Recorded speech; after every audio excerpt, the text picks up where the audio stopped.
Hello friends, welcome back to our channel. मैं आरती सत्यार्थी आप सभी लोगों का अपनी यूट्यूब चैनल स्पेशल एजुकेशन विशेष शिक्षा पर स्वागत करती हूँ। ठीक है, तो जैसे कि हमने कुछ क्लासेस लास्ट टाइम की हैं, वो किसके ऊपर थी? Emerging Indian society and school administration. लेकिन अब जो है वो हमारी क्लासेस जो है वो अलग हैं, जिसका जो अलग ही हमारा सब्जेक्ट के बारे में हम यहाँ डिस्कस करेंगे। तो हमारा सब्जेक्ट का नाम है पेडागोगी ऑफ साइंस एजुकेशन। ठीक है, तो यहाँ पे हम देखेंगे कि जो साइंस है उसका नेचर क्या है, उसका स्कोप क्या है, और इसके बारे में हम यहाँ पे इस क्लास में डिस्कस करेंगे। तो जैसे कि यहाँ पे हम देखेंगे कि साइंस का अर्थ क्या होता है, मतलब विज्ञान का अर्थ क्या है कि विज्ञान जो है वो एक तरह से विद्यालय शिक्षा है, उसके पाठ्यक्रम में आपने देखा होगा कि जो मैथ है, वो जो गणित है, उसका एक विशेष महत्व होता है। ठीक है, तो उसी प्रकार साइंस का भी एक विशेष महत्व होता है। क्यों? क्योंकि इसकी सहायता से क्या किया जाता है, साइंस विषय जो होता है वो बालक की जो सभी योग्यताएं हैं, जितनी भी उसकी योग्यताएं हैं और उसकी जितनी भी कैपेसिटी है, जितनी भी क्षमताएं हैं, तो उसको विकसित करने में कौन हेल्प करता है? वो साइंस एजुकेशन ही हेल्प करती है। ठीक है, तो साइंस एजुकेशन एक बहुत ही महत्वपूर्ण एक पाठ्यक्रम है। पाठ्यक्रम में विशेष महत्व जो रखने वाला विषय कौन सा है?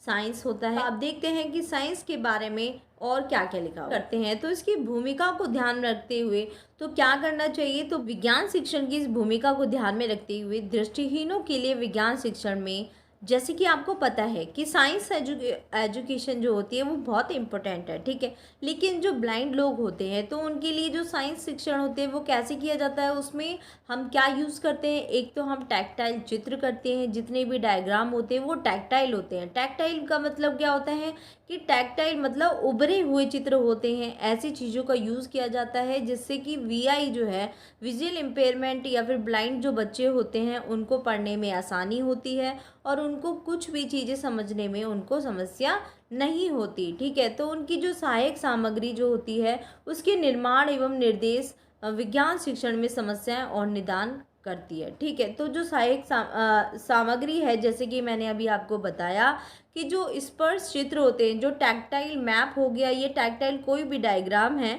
तो उसकी सहायता से विज्ञान शिक्षण में जितनी भी समस्याएं होती हैं तो उसको समझते हैं कि बच्चों को उससे रिलेटेड क्या समस्याएं हैं, और उसका निदान जो है वो कौन करता है? वो एक अध्यापक की एक भूमिका होती है। ठीक है, तो अध्यापक जो है वो, उसकी भूमिका क्या है? अध्यापक जो है वो भूमिका उत्तरदायित्व दृष्टिहीनों के विज्ञान संबंधी प्रत्यों का मूल्यांकन करते हैं, और उसकी जितनी भी समस्याएं होती हैं और प्रयोगशाला का संगठन जो है वो भी अध्यापकों द्वारा किया जाता है। उसका जो विज्ञान शिक्षण में जितने म्यूजियम होते हैं, वनस्पति उद्यान होते हैं, उनकी सभी उपयोगिता और महत्व को किसके द्वारा बताया जाता है? एक टीचर द्वारा बच्चों को ये बताया जाता है कि म्यूजियम की और क्या कहते हैं, वनस्पति उद्यान की विज्ञान शिक्षण में क्या क्या उपयोगिता है और उसका क्या क्या महत्व होता है। ठीक है, तो ये सब कार्य कौन करता है? ये जो है वो अध्यापक की भूमिका और उसका उत्तरदायित्व ही यहाँ पर ये जो है वो बताता है बच्चों को। ठीक है, कि इसकी क्या क्या उपयोगिता है म्यूजियम की और क्या क्या ही इसके महत्व हैं। ठीक है, तो अब आगे देखते हैं कि प्राथमिक स्तर पर सामान्य विज्ञान शिक्षण की आदर्श पाठ योजना से संबद्ध तथ्यों को प्रस्तुत किया जाता है। जो प्राथमिक स्तर होते हैं, जो प्राइमरी लेवल होते हैं, उसमें जो नॉर्मल साइंस होती है उसकी इसको पढ़ाने के लिए एक आदर्श पाठ योजना, मतलब एक इस तरह की पाठ योजना बनाई जाती है बच्चों के लिए। एक समृद्ध तथ्यों को प्रस्तुत किया जाता है, उसमें एक इस तरह की पाठ्य योजना बच्चों के लिए बनाई जाती है ताकि बच्चे इजी वे में समझने की कोशिश करें, और उनको जो भी समस्याएं आती हैं तो उनको उनका उपचार और निदान करने में एक अध्यापक बहुत अच्छी तरह भूमिका निभा सके। ठीक है, तो चलिए आगे देखते हैं कि विज्ञान शिक्षण में क्या लिखा है कि आधुनिक युग जो है वो विज्ञान का युग है। तो जैसे कि आपको पता है कि जो आधुनिक युग है, जो आज का दौर है, तो वो विज्ञान का युग है। ठीक है, क्योंकि हर चीज़ जो है वो आपने देखी होगी कि कितनी टेक्नोलॉजी जो आ गई है आज के टाइम में, कि हर चीज़ जो है वो साइंस के बेस्ड पे होती है। जैसे कि आप लोगों को पता है, मैं एग्जांपल दूंगी कि जैसे टीवी ऑन करना, टीवी में हम जो चित्र देखते हैं, जो फिल्में देखते हैं, जो गाने सुनते हैं, हैं तो वो विज्ञान का ही एक पार्ट है।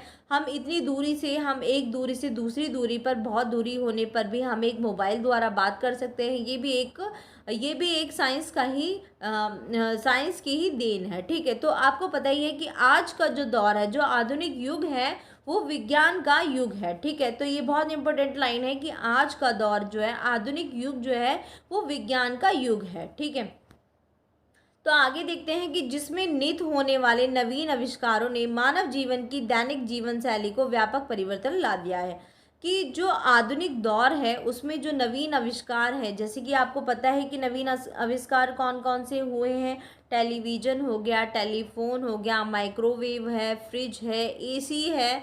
तो ये सभी जो चीज़ है, जो दैनिक जीवन शैली है, उसमें व्यापक परिवर्तन ला दिए हैं। जैसे कि पहले लोग अपने अपने विचारों का आदान प्रदान करने के लिए बहुत ही उनको कठिनाई होती थी। वो अपने एक लेटर को पोस्ट करते थे और वो कई दिनों में जाकर उन लोगों को मिलता था। तो फिर लेकिन आज के टाइम पे एक मोबाइल है, आप उसे डायल करेंगे, कॉल करेंगे, तो जस्ट जब आप चाहेंगे तभी आप बात कर सकते हैं, उसमें कोई समय नहीं लगता। ठीक है, तो इसमें आपने देखा है कि जो मानव जीवन की जो दैनिक जीवन की शैली है, उसमें व्यापक, मतलब बहुत बड़े स्तर पर परिवर्तन ला दिया है साइंस ने। ठीक है, तो आगे देखते हैं कि साइंस एक ऐसी मानवीय प्रक्रिया है जिसमें मानव जीवन के प्रत्येक पहलू को प्रभावित किया है। तो मतलब साइंस जो है एक ऐसी मानवीय प्रक्रिया है जिसने मानव जीवन के, जो ह्यूमन बीइंग है, उसका जो जीवन है, तो उसके प्रत्येक पहलू को उसने प्रभावित किया है। ठीक है, तो देखते हैं कि वो कौन कौन सा पहलू है जिसे साइंस ने प्रभावित किया है। तो यहाँ पे देखते हैं कि यातायात हो गया। ठीक है, यातायात भी है, वो भी यातायात है, परिवहन है, स्वास्थ्य है और बिजली है।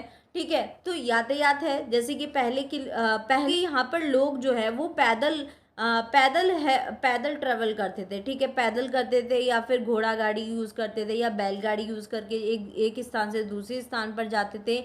लेकिन आज के टाइम पे आपने देखा कि स्कूटी है, बाइक है और क्या है। ठीक है, या फिर आपको और ज़्यादा समस्याएं हो रही हों तो आप कैब बुक करके भी एक ड्राइवर को तभी की तभी बुला सकते हैं और आप अपनी जो यात्रा है उसको बहुत इंजॉय कर सकते हैं। ठीक है, तो स्वास्थ्य में भी आपने देखा कि स्वास्थ्य में पहले के टाइम पे स्वास्थ्य जो है, हेल्थ को लेकर लोग इतने अवेयर नहीं थे। लेकिन आज के टाइम पे इतना जो साइंस है उसने, जो उसका दौर है, उसने जो बदला है, जो इतने परिवर्तन किए हैं, तो वो आपको साइंस जो स्वास्थ्य है, जो हेल्थ है, उसके ऊपर भी देखने को मिलेंगे। क्योंकि पहले के टाइम पे हेल्थ के ऊपर इतना लोग जागरूक नहीं थे। लेकिन आज के टाइम पे अगर आपको पता है ईसीजी होता है, एमआरआई होता है, सिटी स्कैन होता है, ये सब चीज़ें जो हैं वो किसकी देन है? वो साइंस की ही, एक तरह से वो विज्ञान की ही देन है। ठीक है, आगे देखते हैं, महत्वपूर्ण क्षेत्रों के माध्यम से अस्तित्व में बदलाव हो सका है। वर्तमान समय में विज्ञान ने पहले की अपेक्षा काफ़ी प्रगति की है। तो वर्तमान समय में जो आज का टाइम है, तो उसमें साइंस ने, जो पहले जो साइंस थी और आज उसकी अपेक्षा जो आज है, उसमें आपने देखा होगा कि उसमें काफ़ी प्रगति है। आपको बहुत ज़्यादा डेवलपमेंट देखने को मिलेगा। ठीक है, नवीन खोजों, आविष्कारों और उसके परिणाम स्वरूप काफ़ी परिवर्तन हुए हैं, जो कि किसकी देन है? वो विज्ञान का ही स्वरूप है। ठीक है, नवीन खोजें हैं, बहुत सारी खोज हैं, जो नई नई खोज किए गए, जो आविष्कार किए गए, जो सब कुछ है, जो स्वरूप है, वो काफ़ी जो परिवर्तित हुआ है, वो किसी चीज़ का स्वरूप है? वो सब चीज़ विज्ञान का ही स्वरूप है। ठीक है, तो आगे देखते हैं कि इस विज्ञान के क्षेत्र में इसको आधुनिक विज्ञान कहा जाने लगा है। तो पहले के टाइम पे विज्ञान का जो क्षेत्र था वो इतना व्यापक नहीं था। ठीक है, तो लेकिन आज के टाइम पे जो आधुनिक विज्ञान है उसे इसलिए कहा जाने लगा क्योंकि जो विज्ञान का जो एरिया है, ठीक है, जो क्षेत्र है, वो बहुत ही व्यापक हो गया है। ठीक है, तो इस विज्ञान को, आधुनिक विज्ञान का गौरव 16वीं शताब्दी में प्राप्त हुआ। कब प्राप्त हुआ? इस विज्ञान को, आधुनिक विज्ञान का गौरव कब प्राप्त हुआ? 16वीं शताब्दी में विज्ञान को, आधुनिक विज्ञान का गौरव प्राप्त हुआ। ठीक है, तो इस विज्ञान के क्षेत्र को, इसको आधुनिक विज्ञान कहा जाने लगा।